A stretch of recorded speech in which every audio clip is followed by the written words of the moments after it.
नमस्कार दोस्तों, स्वागत है आपका लर्न विद पीडीएफ चैनल पर। यहाँ हम पॉलिटिकल साइंस को आसान शॉर्ट नोट्स और पीडीएफ के थ्रू समझते हैं। इसके पहले हमने उदारवाद को पीडीएफ से पढ़ा था और अब उसी तरह उसी सीरीज़ में आज हम समाजवाद को पीडीएफ के माध्यम से समझेंगे। तो चलिए शुरू करते हैं। पहला लाइन है, समाजवाद का उदय पूंजीवाद के विरुद्ध प्रतिक्रिया के रूप में। तो समाजवाद वास्तव में पूंजीवाद व आर्थिक असमानता के विरोध में विकसित हुआ था। क्योंकि पूंजीवाद को हमने पढ़ा, पूंजीवाद जब बढ़ता है तो गरीबों पे बहुत सारे संकट आने शुरू हो जाते हैं। जो पूंजीवाद होते हैं वो गरीबों का शोषण करना शुरू कर देते हैं। समाजवाद चाहता है कि गरीबों का शोषण ना हो, इसलिए समाजवाद का उदय इसी परिप्रेक्ष्य में हो गया। समाजवाद वास्तव में पूंजीवाद व आर्थिक असमानता के विरोध में विकसित हुआ था। चूँकि पूंजीपति मजदूरों का शोषण करना शुरू कर दिए थे, हस्तक्षेप नीति से मजदूरों को नैतिक दशा बिगड़ने लगी थी।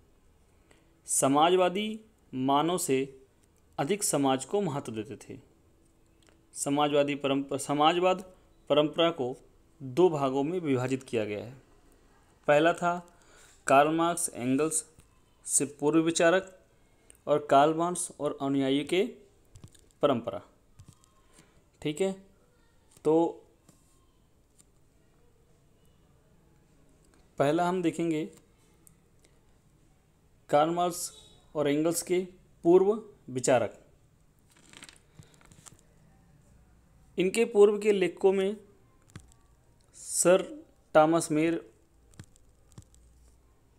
Francis Bacon, Beowulf, Saint Simon, Charles Fourier और रॉबर्ट ओवेन के नाम ज़्यादा उल्लेखनीय हैं।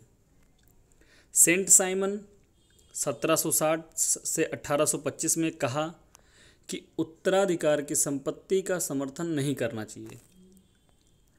अब यहाँ पे एक पॉइंट नोट डाउन करने के लिए है, सेंट साइमन ने कहा कि उत्तराधिकार की संपत्ति का समर्थन नहीं करना चाहिए। चार्ल्स फेरियर सहित सभी विचारकों की मान्यता मजदूरों के समर्थन उनकी गरीबी व सामाजिक स्थिति को ठीक कैसे किया जा सकता है इसी पर केंद्रित है। परंतु मार्क्सवादियों ने स्वप्नदर्शी समाजवादी कहा है। इसने कहा कि सभी लेखक न्याय, विचार आदि की बातें करते हैं, परंतु कोई गरीबों की आर्थिक स्थिति पर चर्चा नहीं करता है। ये बहुत महत्वपूर्ण पॉइंट कहा इसने कि परंतु मार्क्सवादियों ने इन्हें स्वप्नदर्शी समाजवादी कहा कि सभी लेखक न्याय, विचार आदि की बात करते हैं, परंतु कोई गरीबी की आर्थिक स्थिति पर चर्चा नहीं करता। फिर अगला पॉइंट है कार्ल मार्क्स और एंगल्स। कार्ल मार्क्स के विषय पर लॉस्की ने एक बात कही थी। जो कार्ल मार्क्स और एंगल्स थे, इनके विषय पर किसने कहा? लॉस्की ने एक बात कहा। लॉस्की ने लिखा कि उसने साम्यवाद को अस्त व्यस्त पाया और इसको एक निश्चित आंदोलन बना दिया। मार्क्स व एंगल्स ने संपूर्ण सामाजिक व्यवस्था का विधिवत विश्लेषण किया और भावी विकास की ओर प्रकाश डाला। इसने वर्ग संघर्ष के सिद्धांत, थ्योरी ऑफ क्लास स्ट्रगल पर बल दिया। उसके बाद है विकासवादी और लोकतांत्रिक समाजवाद। कार्ल मार्क्स की मृत्यु हो जाने के बाद विचारों को संगठित रूप से प्रचार किया गया, परंतु मार्क्सवादी से मतभेद होने से समाजवाद सहित कई अन्य विचारों का जन्म हो गया।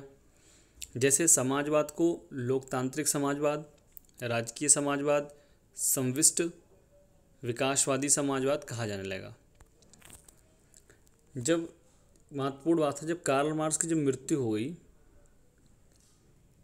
तो कार्ल मार्क्स की मृत्यु के बाद उनके जो विचार थे संगठित रूप से प्रचार किया गया उनके विचारों का। परंतु मार्क्सवादियों से मतभेद होने से साम्यवाद सहित कई अन्य विचारों का जन्म होता चला गया। अब जो समाजवाद था, समाजवाद को कई रूपों में बताया गया कि समाजवाद एक लोकतांत्रिक समाजवाद होता है। समाजवाद कैसा है? राजकीय समाजवाद है, सम्मिष्टवाद है, विकासवादी है, समाजवादी कहा जाने लगा। ठीक है। अब कुछ प्रमुख राजनीतिक विचारक हैं। जर्मनी के बर्नेस्टीन एक प्रमुख विचारक हैं। बर्नेस्टीन ने कार्ल मार्क्स के प्रमुख सिद्धांतों सहित वर्ग संघर्ष को चुनौती दी थी। देखो, जर्मनी के बर्नेस्टीन थे, उन्होंने कार्ल मार्क्स के प्रमुख सिद्धांतों सहित पूरे वर्ग संघर्ष को ही चुनौती दिया था। और उन्होंने कहा, किन्होंने? बर्नेस्टीन ने, कि पूंजीवाद देशों में प्रगतिशील कानून से मजदूरों में काफ़ी सुधार हुआ है। अब इसका मतलब ये जो है पूंजीवाद के समर्थन रहे हैं। उन्होंने कहा कि पूंजीवाद देशों में प्रगतिशील कानून से मजदूरों में काफ़ी सुधार हुआ है तथा वर्ग संघर्ष भी काफ़ी घटा है। इनके अनुसार पूंजीवाद का विरोध शांतिमय हो, ना कि हिंसक क्रांति के लिए। ये भी बहुत महत्वपूर्ण बात कही कि जो पूंजीवाद का विषय है ये शांतिपूर्ण होना चाहिए, हिंसक के लिए नहीं होना चाहिए। ठीक है। फिर बर्नेस्टीन के लोकतांत्रिक समाजवाद, ये ज़रा ध्यान दीजिएगा, इस पैरे को मैं पढ़ रहा हूँ यहाँ से यहाँ तक। इसमें बर्नेस्टीन के लोकतांत्रिक समाजवाद का कई लेखकों ने समर्थन किया। फ्रांस के जीन जूरे, इंग्लैंड में बर्नेट शाह, सिडनी में ग्राहम वलास और जी.एच. कोल। समाजवादियों ने 1884 में फेबियन समाजवाद की फेबियन नामक प्रसिद्धि रोमन सेनापति को के नाम से लिया गया। देखो, ये महत्वपूर्ण, ज़रा ध्यान सुनिएगा कि बर्नेस्टीन लोकतांत्रिक समाजवाद का कई लेखकों ने समर्थन किया। ठीक है, क्योंकि बर्नेस्टीन ने ही लोकतांत्रिक समाजवाद के बारे में बात की थी। और जो समर्थन किया उन्होंने फ्रांस में जीन जूरे, इंग्लैंड में Bernard Shaw, Sidney Webb, Graham Wallas और जी.एच. कोल आदि थे जिन्होंने लोकतांत्रिक समाजवाद का समर्थन किया। समाजवादियों ने 1884 में फेबियन समाज की स्थापना की। फेबियन नाम प्रसिद्ध रोमन सेनापति फेबियन के नाम से रखा गया था। समाजवादियों ने 1884 में फेबियन समाजवाद की स्थापना की और जो फेबियन समाजवाद था वो प्रसिद्ध रोमन सेनापति फेबियस के नाम से लिया गया था। युद्ध में इस सेनापति की नीति यह रहती थी कि धीरे धीरे आगे बढ़ते हुए उचित अवसर की ताक में रहना चाहिए और जब अवसर आए तो शत्रु पर पूरी ताकत से प्रहार किया जाइए। ये फेबियन की रणनीति थी। ठीक है, तो फेबियन जो था वो प्रसिद्ध रोमन सेनापति फेबियन के नाम से लिया गया था और इसकी स्ट्रेटजी भी थी कि धीरे धीरे आगे बढ़ते हुए उचित अवसर की ताक में रहना चाहिए और जब वह अवसर आए तो शत्रु पर पूरी ताकत से प्रहार करना चाहिए। फेबियन ने अपनी लिखी पुस्तकें लिखी, उससे इनके उद्देश्यों का पता चलता है।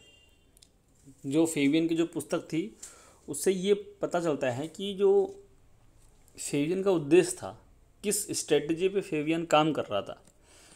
पहला है कि भूमि पर निजी स्वामित्व उचित नहीं है। जो ज़मीनें होती हैं खुद के लिए नहीं रखना। ठीक है, कोयला, लोहा, रेल आदि महत्वपूर्ण धंधों पर राष्ट्रीयकरण किया जाए।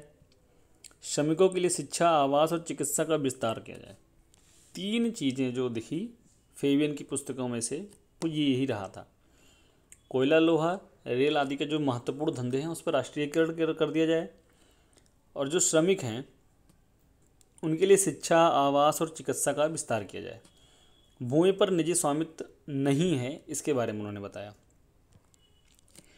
भारत में 1934 में ये पैरा, भारत में 1934 में समाजवादी दल की स्थापना की गई? ध्यान रखना 2-3 चीज़ें है कि समाजवादियों ने 1884 में फेवियन समाजवाद की स्थापना की और भारत में 1934 में समाजवादी दल की स्थापना हुई। ये दोनों चीज़ ध्यान रखना, क्वेश्चन पूछ सकता है।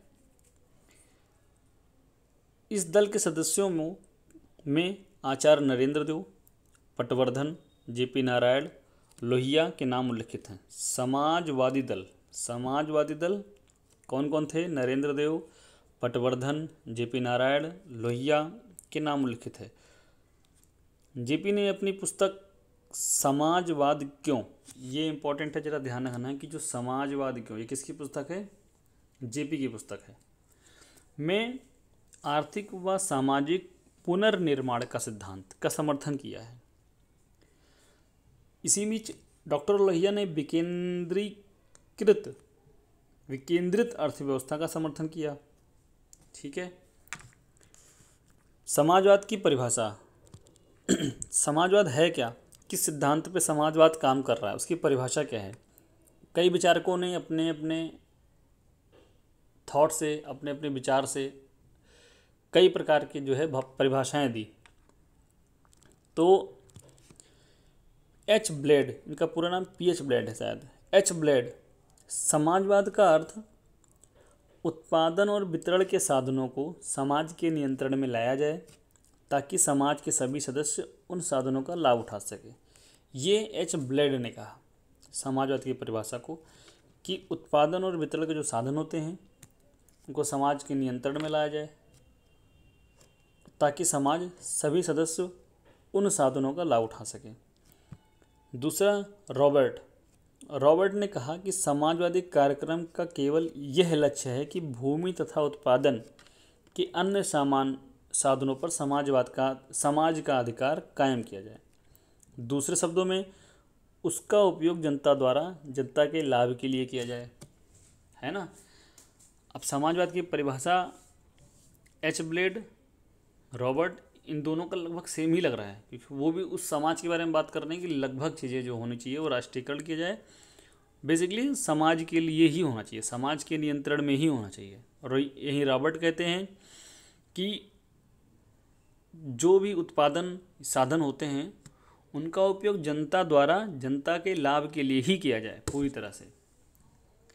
अब इंग्लैंड के लेबर पार्टी, इन्होंने इनके परिभाषा के हिसाब से क्या बताया गया, इन्होंने कहा कि समाजवाद का लक्ष्य एक ऐसे समाज का निर्माण करना है जिसके हाथ और मस्तिष्क से काम करने वाले लोगों को अपनी मेहनत का उचित पुरस्कार मिल सके, धन का न्याय संगत वितरण हो, उत्पादन पर समाज का नियंत्रण कायम हो, प्रशासन को सच्चे अर्थों में लोकप्रिय बनाया जाए तथा हर धंधे व सामाजिक सेवा व अच्छे काम का प्रबंध किया जाए। तो इन्होंने समाजवाद के बारे में एक स्पष्ट रूप से बताया कि समाजवाद का निर्माण करना है, समाजवाद के लिए हाथ और मस्तिष्क से काम करने वाले लोग अपनी मेहनत से उचित पुरस्कार मिले, धन का न्याय संगत का वितरण हो, उत्पादन पर समाज का नियंत्रण कायम हो, प्रशासन को सच्चे अर्थों में लोकप्रिय बनाया जाए, हर धंधे व सामाजिक सेवा व अच्छे से अच्छा प्रबंध किया जाए। अगला है समाजवाद के जो आधारभूत सिद्धांत और विशेष लक्षण। अभी हमने ये परिभाषा पढ़ लिया, अब इसके जो लक्षण रहे हैं समाजवाद के आधारभूत सिद्धांत अथवा विशेष लक्षण। पहला है उत्पादन व वितरण के साधन समूचे समाज की संपत्ति, राष्ट्र के साधनों का उचित बंटवारा हो तथा एक समाजवादी समतावादी समाज की स्थापना की जाए। समाजवादियों के अनुसार भूमि पर जमींदारों का नहीं बल्कि किसानों का कब्जा हो, जिससे वह आपस में मिलकर सहकारी खेती करें। इससे भूमि का अधिकार भी बना रहेगा तथा पशु व कृषि औजारों का इस्तेमाल भी कर सकेंगे। आधारभूत धंधों कोयला, रेल, बैंक आदि का राष्ट्रीयकरण कर दिया जाए निजी धंधों को अपने हाथों में लेते समय सरकार पूंजीपतियों को उचित मुआवजा देगी। साम्यवादियों के अनुसार पूंजीपतियों को कतई मुआवजा ना दें। समाजवादी, जिसे समाजवाद क्या कहता है कि अगर किसी भी चीज़ का निजी धंधों को हाथ में लेता है सरकार, तो जो पूंजीपति है उनको उसका मुआवजा दिया जाए। लेकिन साम्यवाद में ऐसा नहीं है, कोई मुआवजा देने की बात ही नहीं कही है। बेसिकली इसमें बताया गया है कि जो भी कुछ है उत्पादन का, वो सारी चीज़ें समाज के लिए ही है। मतलब जो बंटवारा हो, समतावादी के बारे में बात की गई। जो ज़मीनें होती हैं जमींदारों के हाथ में न रहकर बल्कि किसानों के हाथ में रहें, इसके बारे में बताया गया। अब उत्पादन तथा वितरण दोनों राज्य के द्वारा होते हैं। समाजवाद को राजकीय समाजवाद भी कहते हैं। जैसे आपने ऊपर देखा कई बार जब मार्क्सवाद की मृत्यु हुई, मार्क्स की जब मृत्यु हुई, उसके बाद में कई तरीके से कई अलग अलग हिस्सों में समाजवाद बट गया। तो कई नामों में एक नाम था राजकीय समाजवाद। इसका अर्थ है कि समाजवादियों ने राज्य का शोषण या दमन साधन नहीं माना है। वे राज्य को समाप्त करने के बजाय उसे शक्तिशाली बनाना चाहते हैं। समाजवादियों ने राज्य संस्था को सामाजिक कल्याण व प्रगति का साधन माना है। अगला, योजनाबद्ध अर्थव्यवस्था होना चाहिए। ये जो आधारभूत सिद्धांत थे समाजवाद के, उनमें एक हिस्सा था कि योजनाबद्ध अर्थव्यवस्था होनी चाहिए। समाजवादियों ने योजनाबद्ध विकास पर बल दिया, अर्थात उत्पादन व वितरण का प्रबंधन राज्य द्वारा ही नियोजित ढंग से किया जाए। इस व्यापार बहुत ज़्यादा उच्च नीच आर्थिक मंदी नहीं होगी। ये बात बहुत सही बोला कि अगर सरकार चीज़ें करेगी, योजनाबद्ध होगा, तो उसमें ऊंच नीच और आर्थिक मंदी की बहुत ही कम चांसेस रहेंगे। सभी को नियोजित रूप से चीज़ें बराबर भागों में बंट सकेगी, कोई भेदभाव नहीं होगा। अगला था कर प्रणाली में मूलभूत परिवर्तन। इसमें समाजवाद का मानना यह था कि बहुत उद्योग धंधे सीधे सरकार अपने पास नहीं ले सकती, तो वह पूंजीपतियों से उनके आय का बहुत बड़ा हिस्सा कर के रूप में ले लिया जाए। अब ये देखो नया तरीका इन्होंने बताया कि अगर हम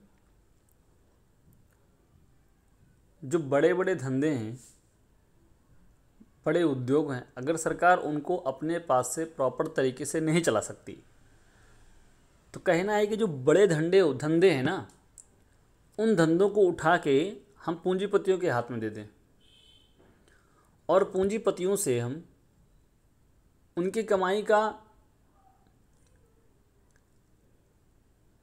बहुत बड़ा हिस्सा अपने पास ले लें,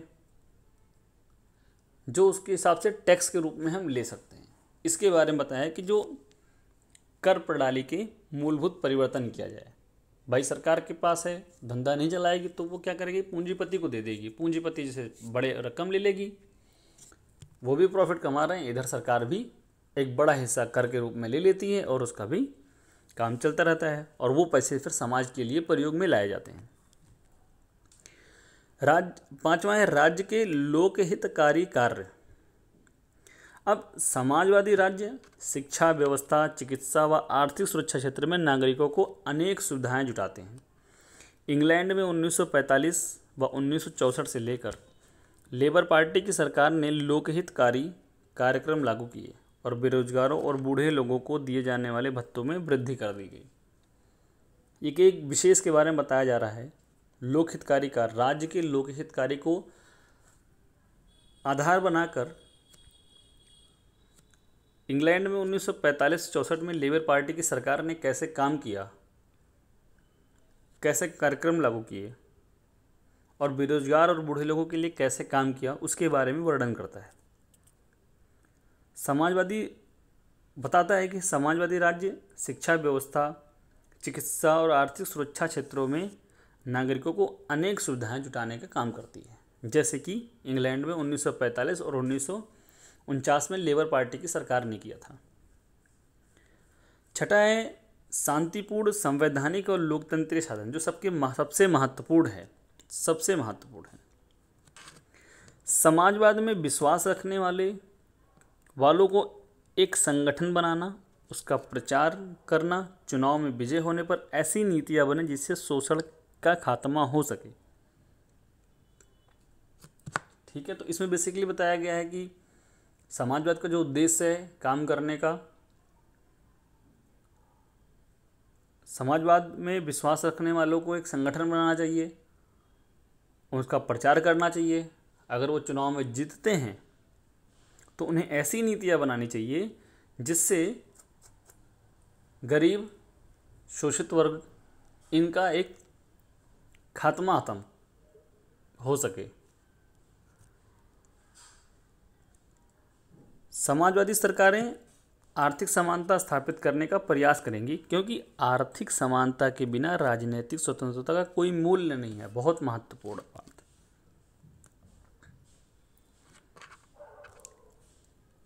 समाजवादी सरकार कहती है कि समानता स्थापित करने का प्रयास करेगी, जो समानता होना चाहिए।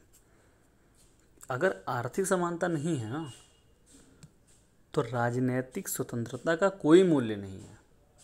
राजनैतिक स्वतंत्रता अर्थात एक हिसाब से हम बात करें तो एक देश की स्वतंत्रता के बारे में बात कर रही है, एक राजनीतिक स्तर से हम देखते हैं।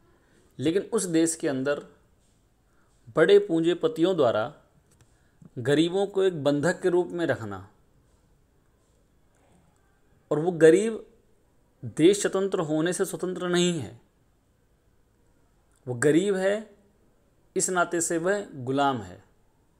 किसका? पूंजीपतियों का।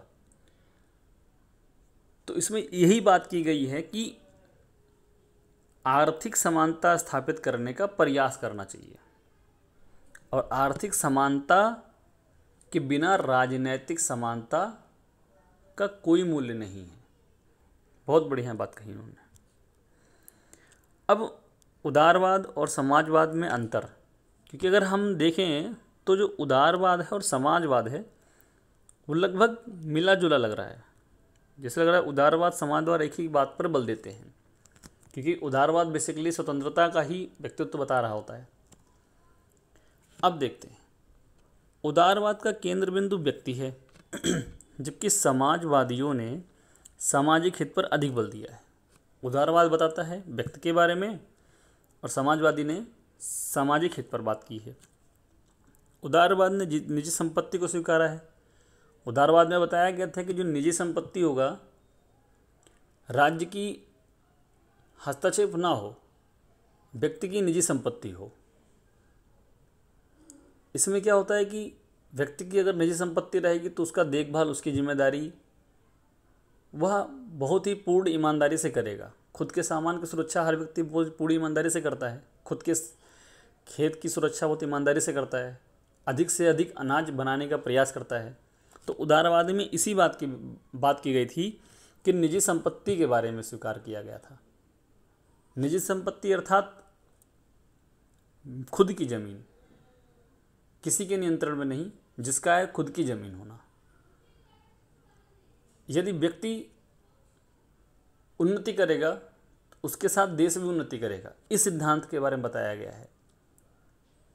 तो खुद की ज़मीन होने से बंदा ज़्यादा मेहनत करेगा, ज़्यादा उपज लाएगा, ज़्यादा पैसा आएगा, और वो बेसिकली देश के अंदर ही रहेगा, तो देश की भी बढ़ोतरी होगी। जबकि समाजवादियों ने उत्पादन व साधन समाज वितरण की वकालत किया तथा इन सभी को राज्य के नियंत्रण में लिया जाए। भूमि, कल कारखाने, बैंक नीति। अब समाजवाद कहता है कि ये सारी चीज़ें रहें सरकार के पास, लेकिन हुए किसके लिए? जनता के लिए। उदारवाद कहता है चीज़ें, संपत्ति को स्वीकार किया है, निजी संपत्ति के बारे में बताया, जैसा पूंजीवाद वाली व्यवस्था हो गई। लेकिन समाजवाद कहता है कि वो जो है सरकार के पास रहेगी, लेकिन काम करेगी जनता के लिए। ठीक है, ये दोनों में अंतर है।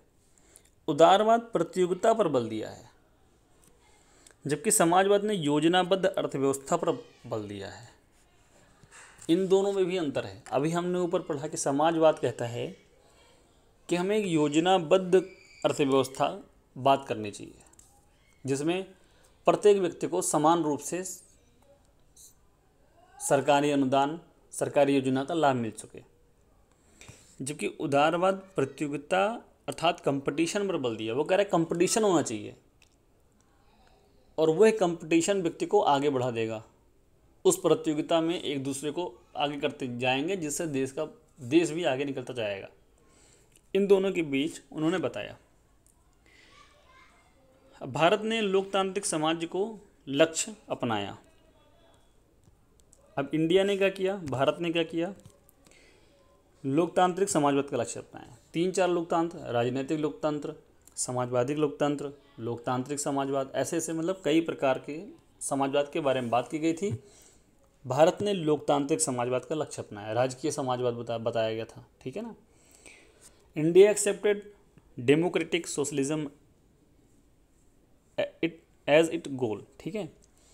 1947 में स्वतंत्रता के पश्चात भारत सरकार ने सामाजिक व आर्थिक समता व न्याय को स्थापित करने हेतु 1955 में कांग्रेस ने आवड़ी अधिवेशन का सहारा लिया। अब ये जो लाइन है, पैरा है, ये ज़रा ध्यान से पढ़िएगा, प्रश्न पूछ सकता है यहाँ से। ठीक है। ये चीज़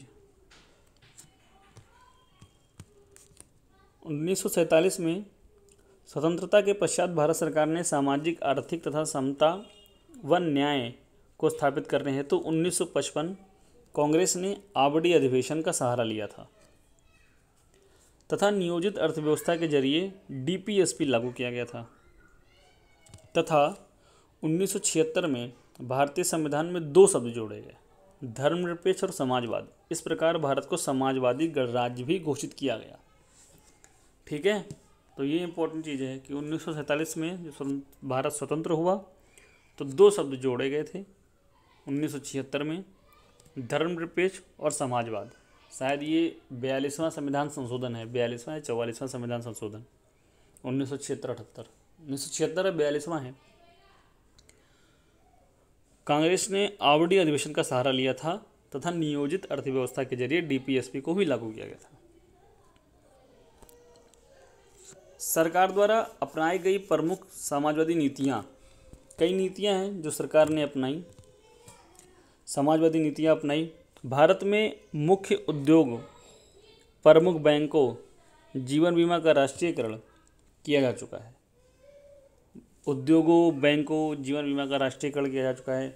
भूमि सुधार कानूनों से संपत्ति का उचित बंटवारा हो, फैक्ट्री अधिनियम बनाए जाने जिससे मजदूरों का शोषण कम ना हो। 9वीं पंचवर्षीय योजना 1997 से 2002 में 7% वार्षिक वृद्धि का लक्ष्य रखा गया तथा पिछड़े वर्गों के विकास पर विशेष ध्यान रखा गया। ये था सरकार द्वारा अपनाई गई प्रमुख समाजवादी नीतियाँ। बाजार अभिमुखी व्यवस्था,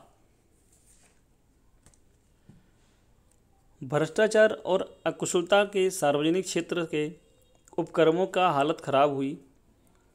यह ठीक है कि सभी सरकारी कंपनी का लक्ष्य पैसा कमाना नहीं, परंतु ज़्यादा घाटे में हो जाना, इसका असर सरकारी खजानों पर ही तो पड़ रहा है। ये बात बहुत ठीक कहा। भ्रष्टाचार और अकुशलता के सार्वजनिक क्षेत्र के उपक्रमों की हालत खराब होने से या खराब हुई, यह ठीक है कि सभी सरकारी कंपनी का लक्ष्य पैसा कमाना नहीं है, परंतु ज़्यादा घाटे में जाने से इसका असर सरकारी खजानों पर पड़ता है। समाजवादी व्यवस्था बिखरे होने से बाजार अभिमुखी व्यवस्था कायम हो रही है, जिसे निजीकरण कहते हैं। भारत में अब तेज़ी से निजीकरण का दौर जारी है।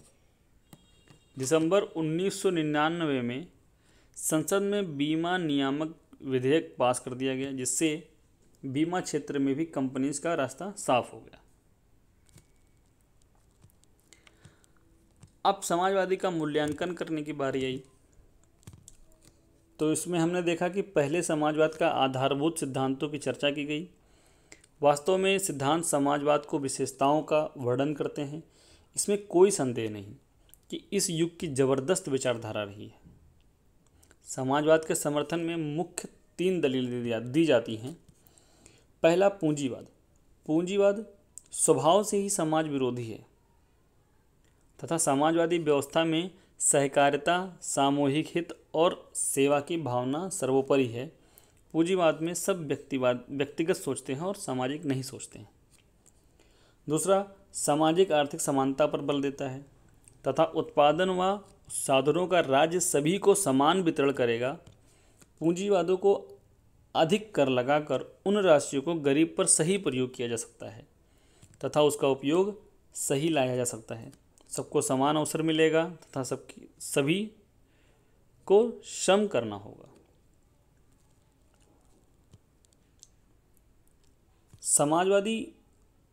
समाजवाद पूंजीवादी शोषण को समाप्ति तो जरूर चाहता है पर खून खराबे के पक्ष में नहीं है। समाजवाद जरूर कहता है कि हमें पूंजीवाद की समाप्ति चाहिए, लेकिन खून खराबे के पक्ष में नहीं है। वह लोकतांत्रिक तरीकों का समर्थन करता है। समाजवादियों ने नागरिक स्वतंत्रता पर भी बल दिया था। योजनाबद्ध उत्पादन का खूब समर्थन करता है। अनियोजित उत्पादन से धन व संसाधनों का भारी बर्बादी होती है। सरकार पूरे देश की ज़रूरतों को ध्यान में रखकर सिर्फ उन्हीं वस्तुओं का निर्माण कराएगी जो समाज के लिए उपयोगी है। ऐसा नहीं कि कुछ भी उत्पादन करते रहो, आवश्यकता नहीं है। उसमें बल, परिश्रम, समय, पैसा सब नुकसान होता है। तो सरकार क्या कहती है कि सरकार उन्हीं वस्तुओं का निर्माण कराएगी जो समाज के लिए उपयोगी है। समाजवाद की आलोचना भी कई तरीकों से लोगों ने किया है। पहला है, कार्य करने की प्रेरणा का अंत हो जाता है। बेसिकली सही बात का जिन्होंने भी आलोचना किया, कह रहे हैं कि चूंकि निजी मुनाफा ही व्यक्ति को कार्य करने की क्षमता को बढ़ाता है, जिससे इसका असर उत्पादन सहित राज्य व व्यक्ति पर भी पड़ता है।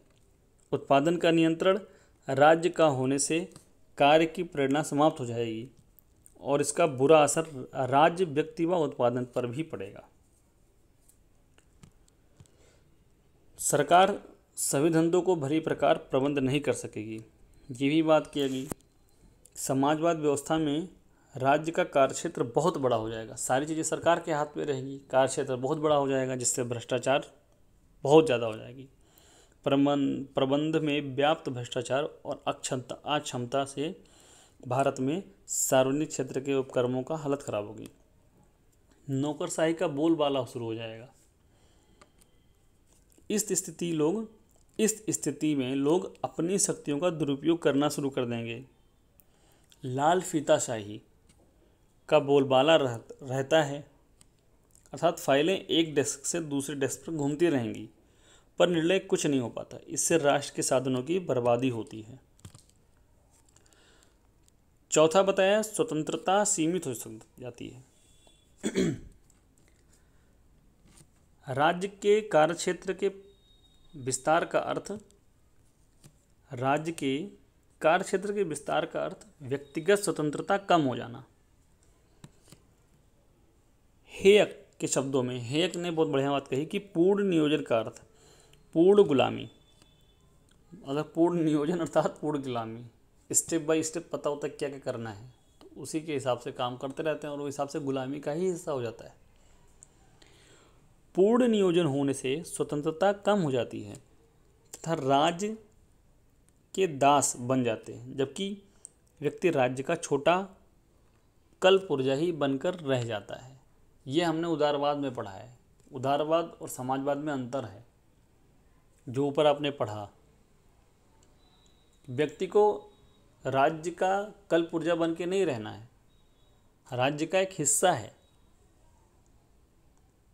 केवल काम करते नहीं रहना है।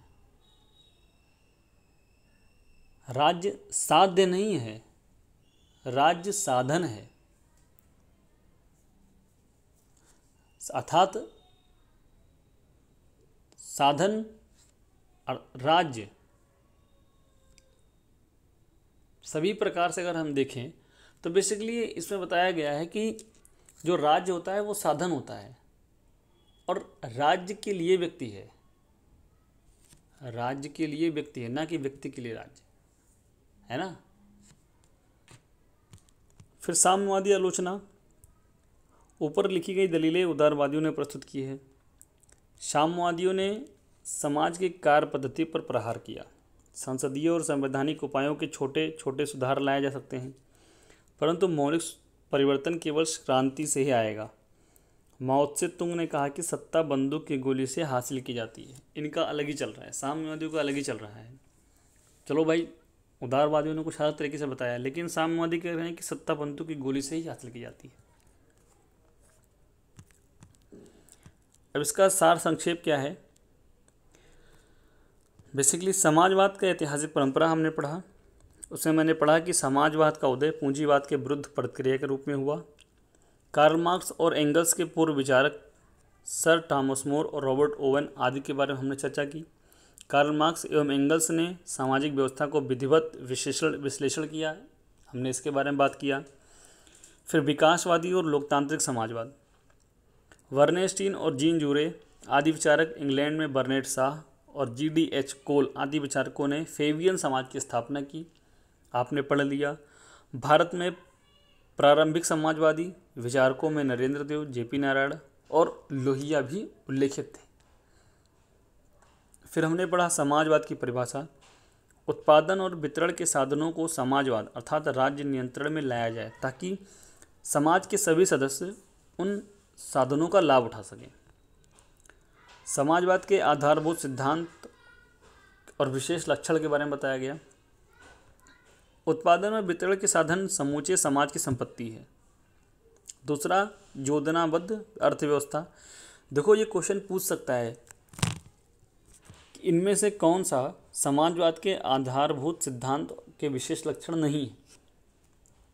ठीक है, जब पूछ सकता है इनमें से कौन कौन से हैं, तो ये ध्यान रखिएगा कि उत्पादन और वितरण के साधन समूचे समाज की संपत्ति है। योजनाबद्ध अर्थव्यवस्था, ये भी समाजवाद का आधारभूत सिद्धांत और विशेष लक्षण है।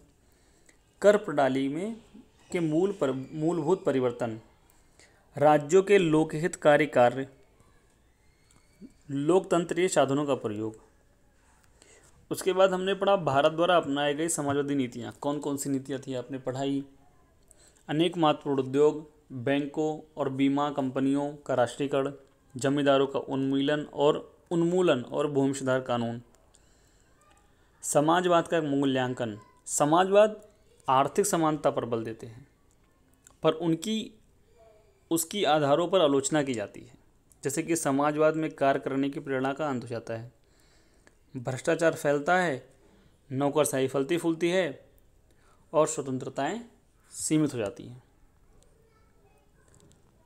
तो आज के लिए बस इतना ही हमने पढ़ा। अगर आपने पिछला वीडियो नहीं देखा है उदारवाद के बारे में तो उसको ज़रूर देख लें। उसमें हमने उदारवाद के बारे में ऐसे ही डिस्कस किया है। और अभी हमारा चैनल नया है, हम नया शुरू किए हैं, तो लाइक, सपोर्ट और सब्सक्राइब करिएगा।